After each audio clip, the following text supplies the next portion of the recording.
resources. So these two are going to have to meet head on at a later point. Yep.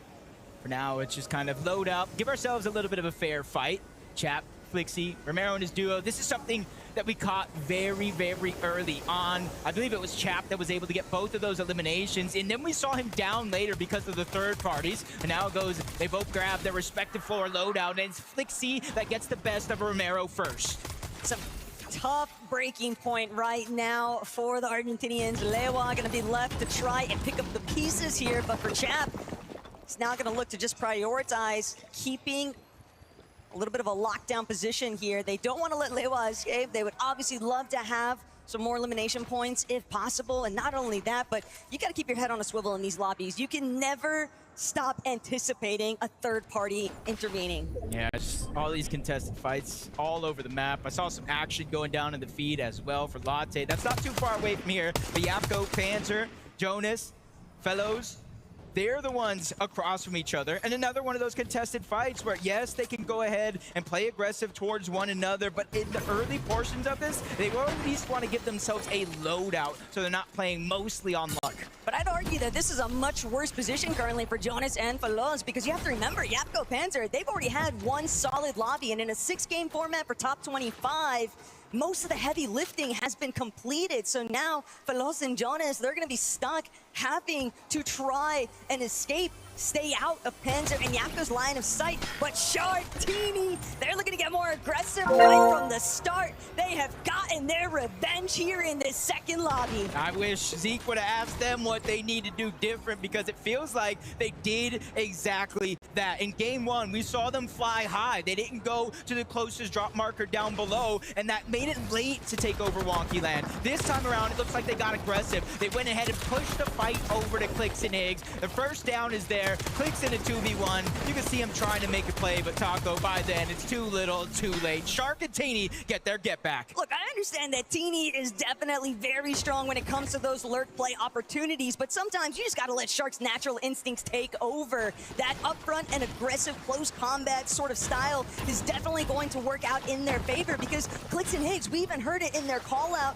briefly before this matchup started. They were expecting them to play it much more passive. They know that all you need is 1-2 good lobbies and you're through the top 25, and you don't want to be watching if you're Clicks and Higgs currently, because Sharktini, how many times have you seen them contested at Wonky Land? It's been happening all season long, Jacob. And sure, that was just in the EU department, but even at a global level, preventing Sharkantini from converting an off spawn into a top 5 finish, I would be a little worried about that. Yeah, and you can kind of see right here, Vico Malbuka, Frigid Fortress.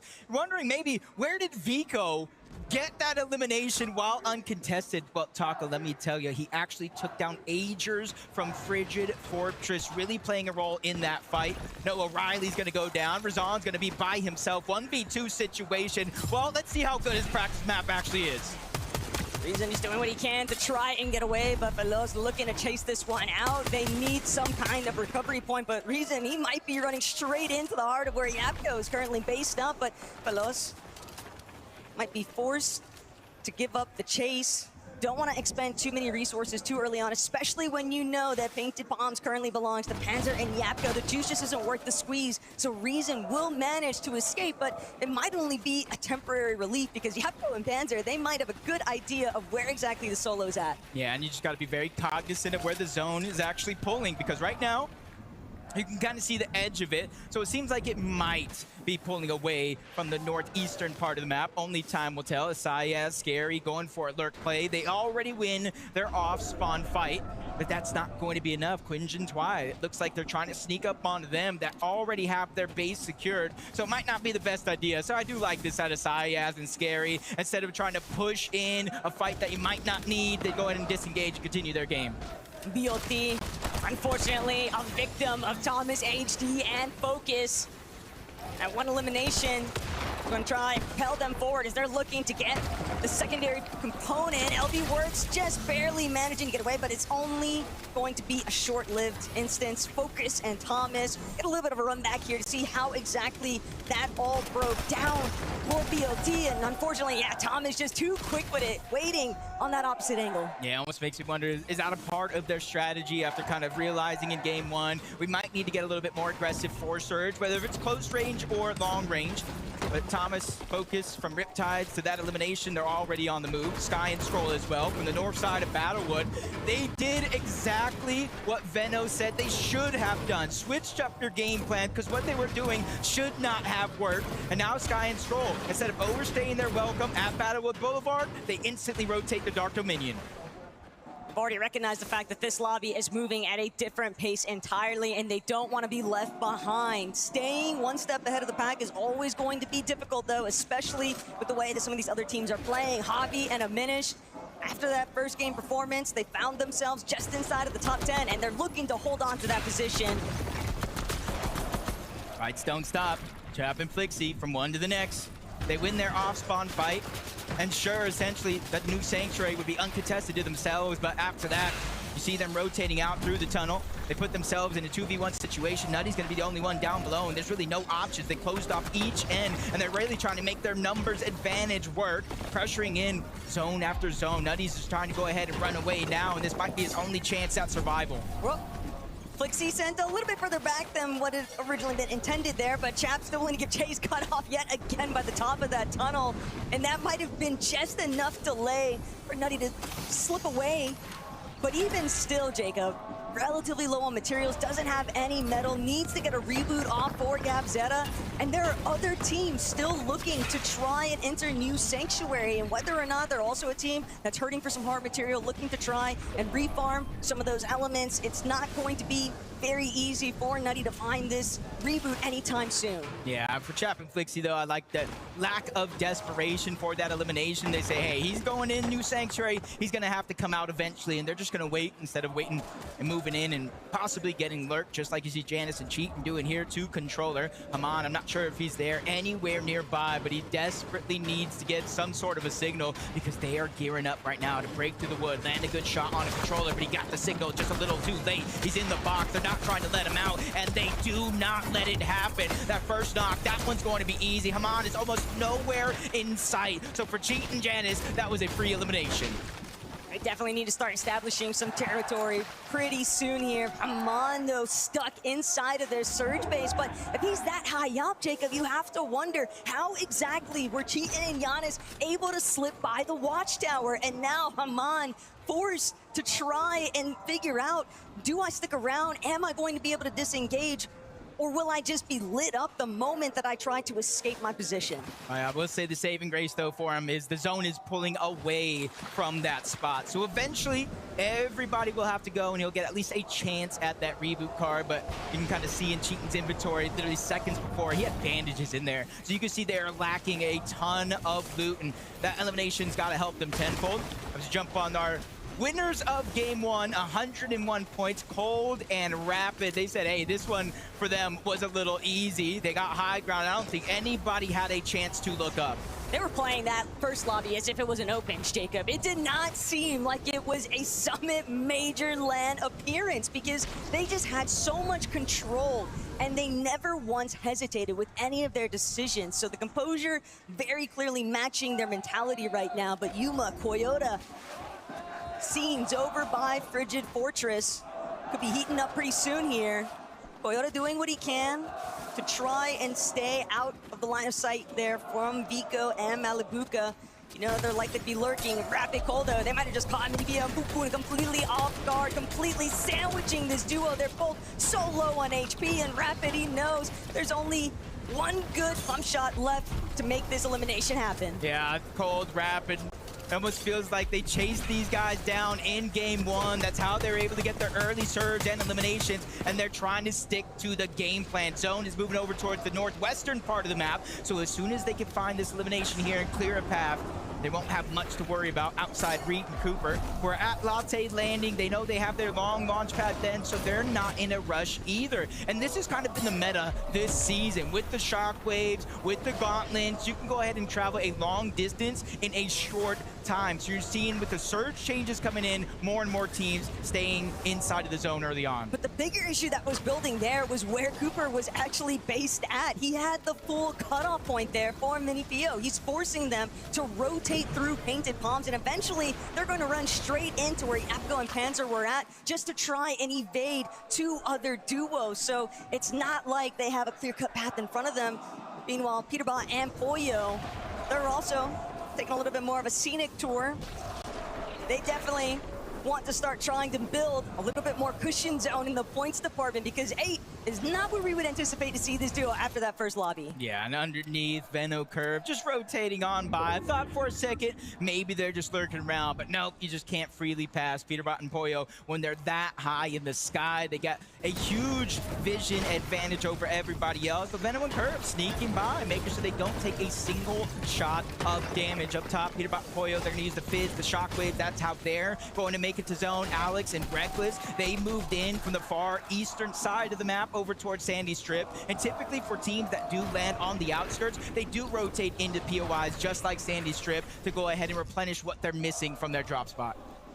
One above, one below. Reckless on the rooftop. Alex now starting to rotate back through his duo's building as Reed, Cooper checking back in on them. And what's been brewing here at Latte Landing, recognizing the fact that they haven't been taking that immediate engage with Agers and Ritual. These two teams from NAC kind of just recognizing the fact that maybe we play to our own strengths before we look to try and take out the other. Yeah, and this is one of those spots I've been talking about, Latte Landing. There's a launch pad back here that takes you higher and further than most of the other launch pads on the map. And then you mix it with the Flowberry Fizz like you see Reek and Cooper doing there. You almost fly so high you're out of render distance, but Peterbot and Pollo, they didn't get that same chance. It didn't work out in the same manner. They end up in a scuffle underneath, but it's not just them. It's not just Curve and Venno who are also nearby. There are 3 teams directly here with 2 more on the outskirts. But this isn't the first time that we've seen Pete and Pollo essentially getting cut off by Venno and Curve. I don't know what Venno's been getting up to, but it really feels like he's got a lot of cutoff points set up specifically to engage with Pete and Pollo. Could be pre-firing that we are only in game 2 after all, Jacob, but Venno, Curve, they got their damage and now they're getting out. Yep, go into the tunnel where they have that secret porta potty to go ahead and teleport themselves through as Peterbot and Pollo continuing to try to move towards the west. But that's Hari and Cammy there on the other side. And they were honestly disruptors of that last game, probably being a huge focal point of why Peterbot and Pollo got down. I'm not sure if this is an act of revenge or just maybe early damage for Storm Surge. Either way, Peterbot looks to not slow down here. Pete Pollo definitely very aggressive, and that's exactly why 143 below on surge damage. And if they keep taking these odd shots over at Cammy and Hadi, they're bound to get a little bit of bite back here. Hadi nearly getting the finish there onto Peterbot, but good tags exchange from both ends. It's going to mean that Pete has to step back. Pollo now looking to take over that aggressive front, but Pollo eats another decent punt tag there from Hadi. Cammy doing a great job at just keeping everything closed off. Yeah, and you see they got what they wanted. They won the exchange for the most part, but they get caught lacking.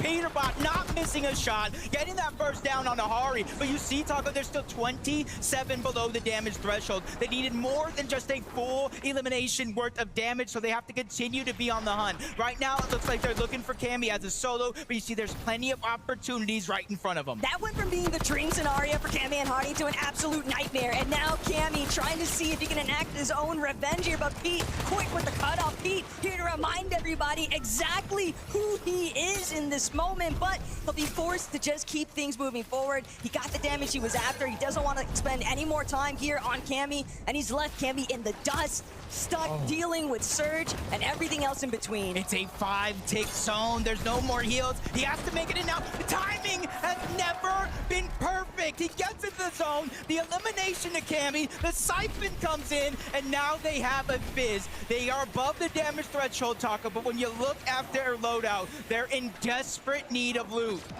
They might be able to clash with a handful more teams.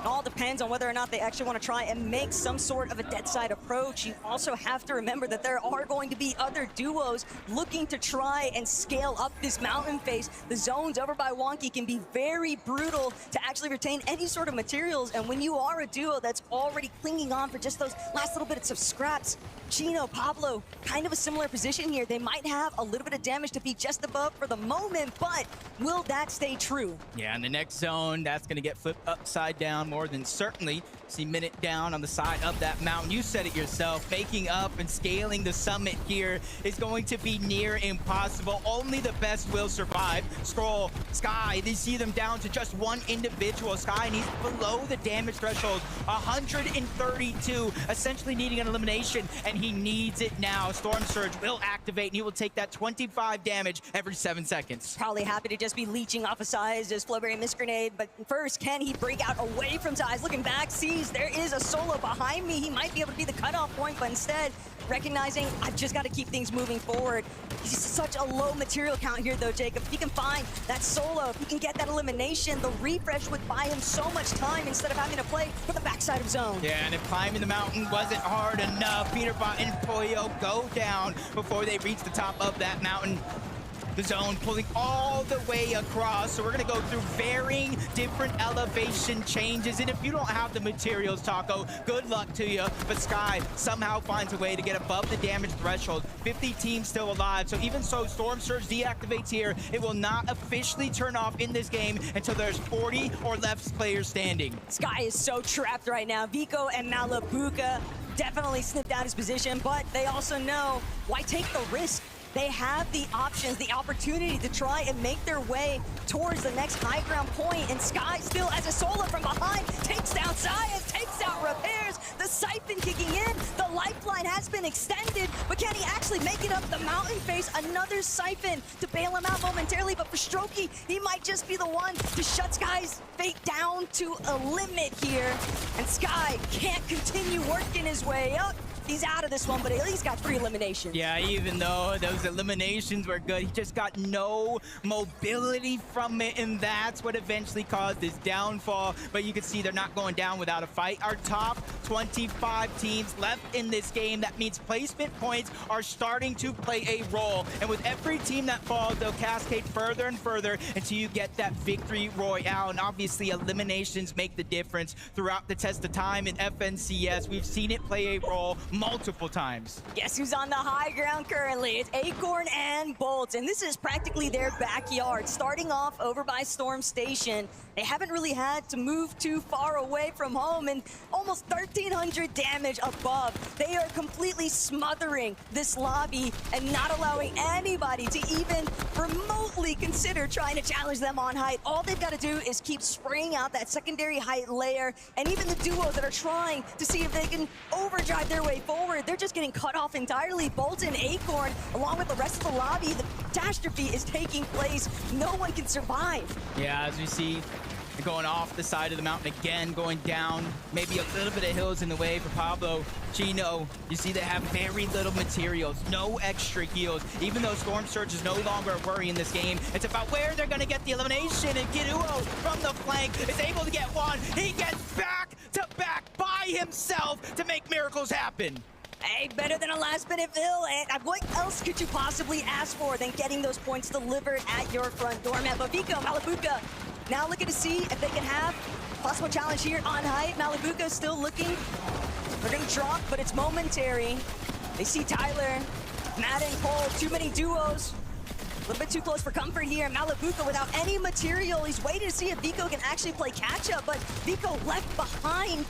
He's just got to find his own elimination here. A refresh is everything currently, and there's no one in front of him. Oh, we found old builds. This is absolutely perfect. No material left. Even with them both still alive, they reunite finally back into the same box. But this is where they need elimination. The zone is going to push some players over, not directly in their path, but give them a chance just like that. A much-needed elim was found by Malabuka. Yapko and Panzer are still doing their thing, though. 5 eliminations already for Yapko, 6 in total for this duo, but they know there's still a team hanging out all the way in the high ground. Will they get the chance to chop? First, we're going to bring down Giannis. Next, they're going to look towards Victor V. They're seeing if they can chop out his floor, but they just barely managing to escape in the moment. Acorn and Bolts, though, just look at what they are doing to the rest of this lobby. They are forcing all of these teams underneath them to just burrow underground. Look how many builds they have, Taco, because it's going over their mountain. Yes, I said it, Acorn and Bolts, they've claimed this mountain. It pulls up towards this drop spot, and they are not letting up off the gas. This is their perfect opportunity, not only climb up that leaderboard, but potentially take first. But there's still so many waiting in the wings. You see Shark, Teeny still alive, Vico fighting for every inch in this game. He gets the down on a Darn. The Siphon is needed by Vico, but the onslaught won't stop. Demus is there, trying to get revenge, but he falls as well. Vico stands tall. Vico's right at home, finding that fragger opportunity, and now playing catch up to the rest of the lobby. But Shark, he's been taken out. Yapko and Panzer are going to be the first to catch up to him. Bolts, Acorn still causing so much of a delay, though, in terms of where Yapko goes next. He's forced to drop, trying to just stay out of their line of sight, trying to see if he can huddle underneath some of these leftover builds. But Bolts, Acorn, they're taking their sweet time. They know that there's a handful of solos underneath them, so why rush it as Vico's clearing out the lobby all by himself? Still trying to find more eliminations here. Top three, most of the placement points, but essentially two solos against the duo of Acorn and Bolts. And now the zone pulling down the mountain again. A perfect scenario for Vico to stay alive just a little bit longer to get that top two situation. But now what do? You're going against Acorn and Bolts. They have 6 eliminations. They have tons of materials. They have 2 different win conditions, because if they want to wait until the last zone, they can shockwave out and win by heal off. Look, I am all for everything that Vico has been able to accomplish in this lobby so far, Jacob. The fact that he has converted this into a second place opportunity for him in Malabuka is incredible scenery. But now, with the pullback, Vico is left trying to just stay in alert position. Bolts is off on the hunt, but he's still staying right next to Acorn's side. They just have so much white heal ammunition. They don't need to rush it. Vico only has so many more options before he completely runs out of space to work with. As Acorn Bolts, they continue to spray away at the builds. Vico doing everything in his power to try and stay alive, but I fear we are only watching the inevitable unfold here, Jacob. Vico might be able to try and shift things up, but he's going to need to pull out all the stops here, and it doesn't look like it'll be enough as Bolts finally going in for the closing shot. The elimination's good to go, and we've got a victory royale. From the backside of the mountain to the top of the summit, Acorn and Bolts have just won a game, and that's back-to-back with NA on top, and they have to be feeling out of this world, Frankie. Acorn and Bolts, the Cardinals were saying, you must be feeling out of this world with that victory royale. Yeah, very ecstatic. We pulled every zone, you know, very lucky. But of course, Acorn was IGLing very well. Nice height tarps, and you know, we're one of the best duos in the world, so nothing's gonna stop us. You're looking like it. Acorn